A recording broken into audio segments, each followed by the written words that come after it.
Hey y'all, happy Tuesday. Hope y'all have had a good week so far. So today we are going to start looking at ancient Egypt or Egypt, and more specifically today at least we're going to be looking at like the geography and things that are important to Egypt, both ancient Egypt and modern Egypt. And we're going to start by looking at talking about a quote from the Greek historian Herodotus, who wrote simply, Egypt is the gift of the Nile.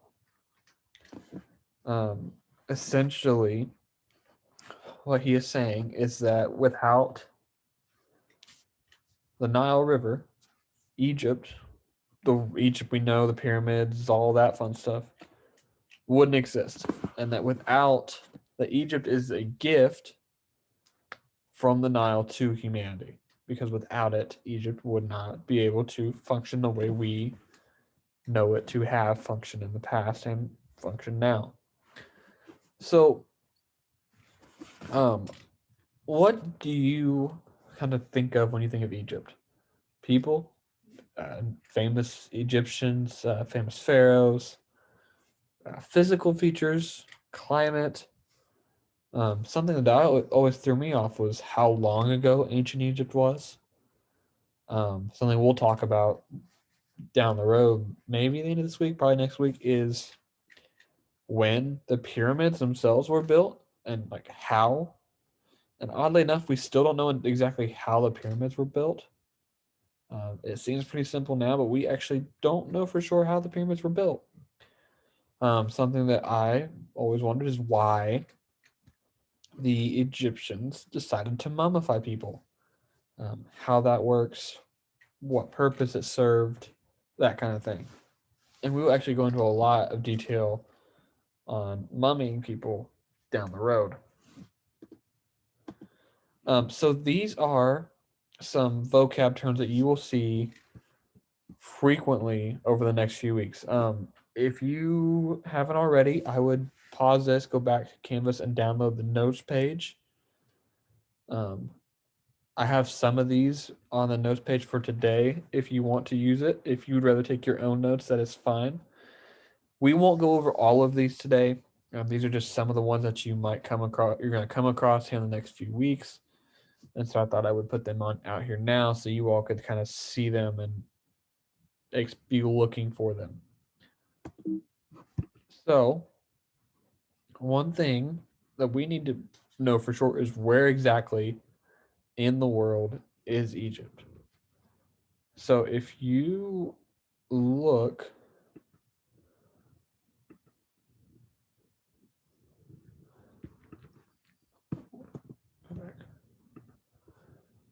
if you look, you can kind of see Egypt.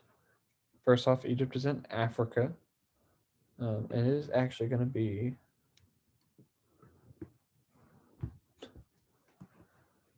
Egypt is actually going to be, if I can find it, right here. There is where you will find Egypt. Now, Egypt is in a very, very unique place globally. It controls the one area of land that connects Africa to the Middle East and Asia. It controls the Suez Canal, which, if you saw the news last week, is a very important shipping lane that connects Asia and Europe through here. So Egypt controls the Suez Canal. What else is it? It's where all three continents, Europe, Africa, and Asia, meet. Um, in Egypt, if we go back, maybe, oh, there we go. Egypt is actually bordered by three countries: Israel to the east over here, Libya to the west, and then down here is Sudan. So Egypt is bordered between those three countries, and it also controls the Suez Canal, um, among other things. So to give you kind of a size comparison of how big Egypt is to the United States. The orange is the modern country of Egypt over top of part of the United States. You can kind of see that it covers, let's see, 1, 2, 3, 4, 5, 6, 7, 8, 9, 10. Part of 12 states and a little bit of Canada. So Egypt is not a small country by any means, but what's unique about Egypt is where the people in Egypt live.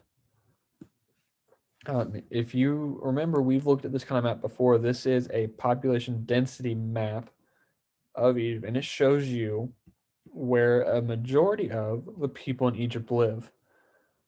And if you notice, the darker the shade of purple, the more people that live in that certain area. And if you notice with Egypt, almost all of them live either up here in what is known as the Nile Delta or somewhere along the Nile River itself. Very few, if any, people live out in these parts of Egypt over here. I think Egypt has a population of 90 million people, and like 95% of them live either in this Nile Delta region up here, and we'll talk about what a delta is here in a second, or they live along the river at some within a few miles. So to give you an idea of just how densely populated Egypt is, this kind of shows that. And so you can kind of see that if Egypt didn't have the river, there isn't much here. Egypt is very empty outside of the area along the Nile, which is why the Nile is so vital to Egypt's survival. So here is some of the vocab that we're going to be talking about. A vast majority of the country of Egypt is desert. I think 90% of the country is considered to be covered in desert. And then the other 10% is area along the Nile or other physical features within Egypt. The Nile River itself flows north. It's one of the few rivers in the world to do that. I was proven wrong over before break. I had said that it was the only river in the world to flow north. It is, in fact, not. But it is the largest river to flow north, and it flows for approximately 4,000 miles at north from Ethiopia, and then it empties into the Nile Delta and the Mediterranean. Some of the terms that you'll see that you should know is, first off, what a delta is. It's a wetland that forms as rivers empty their water and sediment into another body of water. So essentially, when rivers drop off all the soil they've picked up along the way, it creates what's known as a wetland, and that is what becomes the delta. And for Egypt, in Egypt's case, it's where the Nile meets the Mediterranean. That is where the Nile Delta forms. Almost any river that empties into another river will have a delta region. Egypt's is probably one of the more pronounced ones, like you can actually see it better than some other rivers, but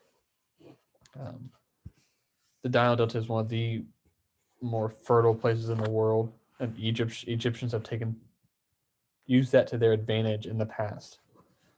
Another term we're using is the word Kemet, and that is just simply a term used by ancient Egyptians to describe the area of land surrounding the river.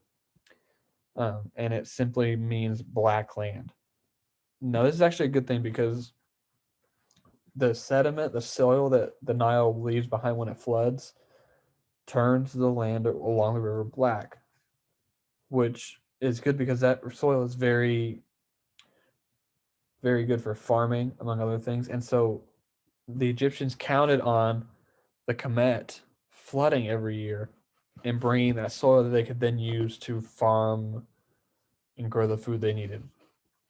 Obviously, the Nile is the world's longest river that runs through Egypt.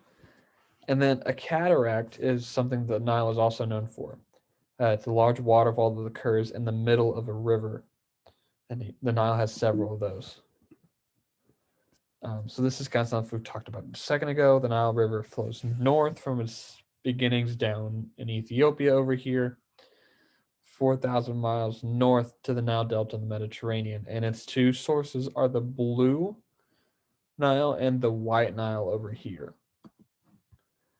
Something that we need to focus on is the difference between Upper and Lower Egypt.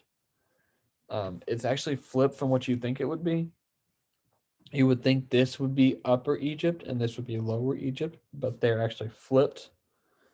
Down here is Upper Egypt, and then Lower Egypt is where the Nile forms its delta. So if you think of it that way, Upper Egypt is down here at the bottom, and it's where the river kind of starts flowing north, and then Lower Egypt is where the Nile Delta begins to form. So using the Nile for things other purposes, the Egyptians have long used the river for farming, irrigation, trade, warfare, among other things. Recently, they've begun using it for a new way, and that is to create hydroelectric power. In 1970, the Egyptian government finished construction on the Aswan Dam, which was at the time, and it still might be, the world's largest hydroelectric dam, meaning a dam built just for providing power and electricity to an area. It is a massive dam, and it created one of the more notable attractions in Egypt now, and that would be Lake Nasser, which is now one of the more well-known attractions in Egypt. So that is actually all. That's a lot. I kind of went through it a little quick there at the end, but we will go into this more in detail later this week. So as always, if you'll have questions, let me know. Other than that, I hope you all have a good rest of your Tuesday, and I will see you all tomorrow.